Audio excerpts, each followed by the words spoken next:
लक्ष्मण के मरने की खबर सुनते ही आखिर क्यों जोर जोर से हंसने लगी उर्मिला। उर्मिला के हंसने का आखिर क्या कारण था?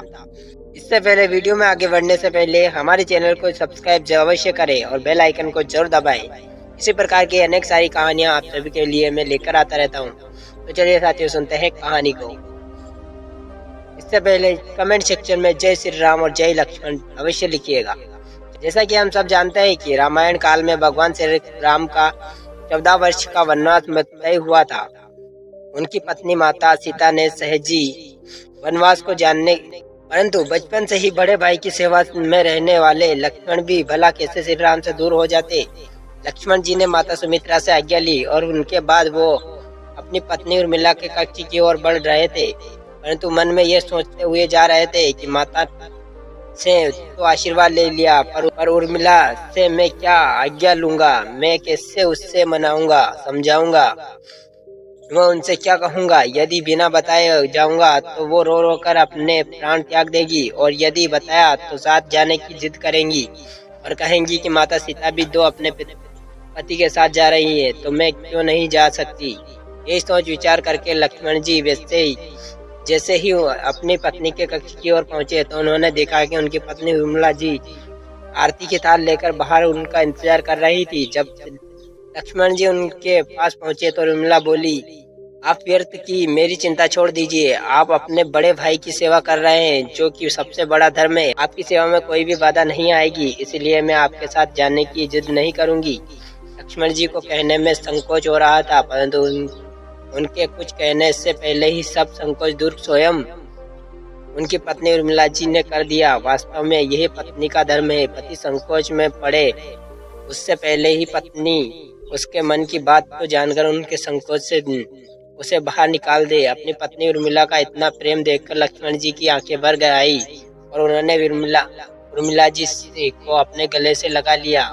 इसी के साथ वहां पर उर्मिला जी ने एक दीपक जलाया और विनती की कि मेरे नाथ के सांसों को कभी बुझने मत देना। लक्ष्मण जी वहां से चले गए, परंतु 14 वर्षों तक उर्मिला एक तपस्विनी की तरह कठोर तप कर रही थी, और वो कठोर तप था नींद। अब आप बोलेंगे ये कैसे संभव है? दरअसल वनवास के समय लक्ष्मण जी हमेशा अपने भाई श्री राम और माता सीता की सेवा में लगे रहते थे, इसलिए इसके लिए लक्ष्मण जी ने नींद की देवी यानी कि इंद्रा देवी से वरदान मांगा कि पूरे वनवास के 14 वर्षों तक उन्हें नींद न आए, ताकि वो सुबह दोपहर रात हर समय अपने और साथ ही माता का सेवा कर सके और उन्हें बुरे खतरों से बचा सके। नींद की देवी ने लक्ष्मण जी के सेवा भाव से प्रसन्न होकर उन्हें वरदान दे दिया, लेकिन एक शर्त भी रखी कि लक्ष्मण जी के बदले उनके किसी चाहने वाले को 14 वर्ष तक सोना होगा। कहते हैं कि कार्यभार स्वयं उनकी पत्नी उर्मिला ने संभाला। 14 वर्षों तक उर्मिला सोती रही। इन्हीं की बदौलत कभी भी लक्ष्मण जी सोए नहीं। उर्मिला ने जहाँ एक तरफ दीपक की लो जलाए रखी तो वहीं दूसरी तरफ गहरी नींद लेती गई। कहते हैं लक्ष्मण जी और मेघनाथ का जब युद्ध हुआ था तब उस समय लक्ष्मण जी मूर्छित हो गए थे, जिसकी वजह से उर्मिला राजभवन में जाग गई थी। वो वाला प्रश्न तो आप सब जानते ही होंगे कि जब हनुमान जी संजीवनी बूटी लेने के लिए हिमालय पर्वत गए थे और उधर से वह जब पहाड़ लेकर लौट रहे थे तो बीच में उन्हें अयोध्या के ऊपर से गुजरना पड़ा था। भरत जी ने राक्षस समझकर उन पर बाण मार दिया और हनुमान जी नीचे गिर गए। जब उनको होश आया तो होश आने पर हनुमान जी ने भरत जी को सारी कहानी बताई कि किस तरह रावण पुत्र मेघनाथ ने बाणों से लक्ष्मण जी पर हमला कर दिया। इसलिए लक्ष्मण जी के प्राण संकट में हैं और उनके लिए संजीवनी बूटी हनुमान जी लेने गए थे। जहाँ एक तरफ हनुमान जी मूर्छित हुए तो वहीं दूसरी तरफ उर्मिला अपनी नींद से उठ खड़ी हुई। बाद में उनकी भेंट स्वयं हनुमान जी से भी हुई थी, लेकिन एक तरफ जहाँ माता कौशल्या ने यह सब सुना तो उन्होंने कहा, हे हनुमान, राम से कहना लक्ष्मण के बिना अयोध्या में पैर भी मत रखना। तब यह बात माता सुमित्रा ने सुनी तो कहा, हनुमान जी, राम से कहना कभी मेरा दूसरा पुत्र शत्रुघ्न मेरे पास है, मैं उनसे भी वन में भेज दूंगी। ये मेरे दोनों पुत्र राम की सेवा के लिए ही तो जन्मे हैं।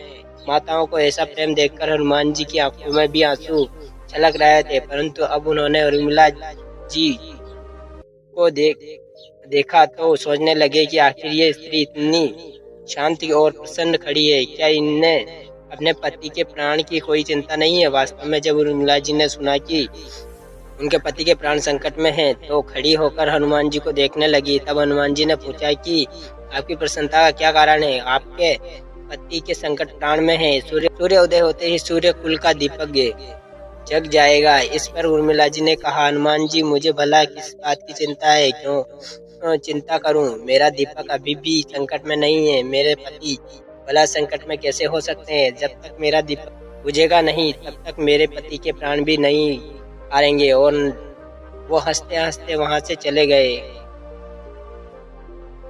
इसके बाद हनुमान जी स्वयं संजीवनी बूटी का पर्वत लेकर जब वापस लंका पहुंचे, तब लक्ष्मण जी के प्राण वापस आए। उसके बाद अपने आप ही उर्मिला जी राजभवन में जाकर सो गई, क्योंकि ये वही वरदान था जो अपना कार्य कर रहा था। रावण का वध करने के बाद जब वापस से भगवान श्री राम, माता सीता और लक्ष्मण जी के साथ अयोध्या आए, तब उन्होंने कई वर्षों तक अयोध्या में राज्य किया। लेकिन एक समय उपरांत अचानक ही अयोध्या में काल आ गया, यानी कि काल के देवता। उन्होंने श्री राम जी से कृपा करके हमें एक खाली स्थान पर आपस में वार्तालाप करना होगा, और वार्तालाप में कोई अन्य प्राणी न सुन पाए। अगर कोई सुनेगा तो आपको अपने उसके प्राण लेने होंगे। ऐसे में श्री राम और काल देवता आपस में वार्तालाप करने लगे और उन्होंने बाहर पहरेदारी के लिए खड़ा कर दिया लक्ष्मण जी को। तभी उस समय वहां पर दुर्वासा ऋषि आए। स्वयं भगवान श्री राम से मिलना चाहते थे। लक्ष्मण जी ने बहुत मना किया। तब क्रोध में आकर कहा कि अगर वह जल्दी राम से नहीं मिले तो वह पूरी की पूरी अयोध्या और उसके वंश को शाप दे देंगे। ऐसे में डर के कारण लक्ष्मण जी उस कक्ष में जा पहुंचे। तो साथियों, ये थी कहानी।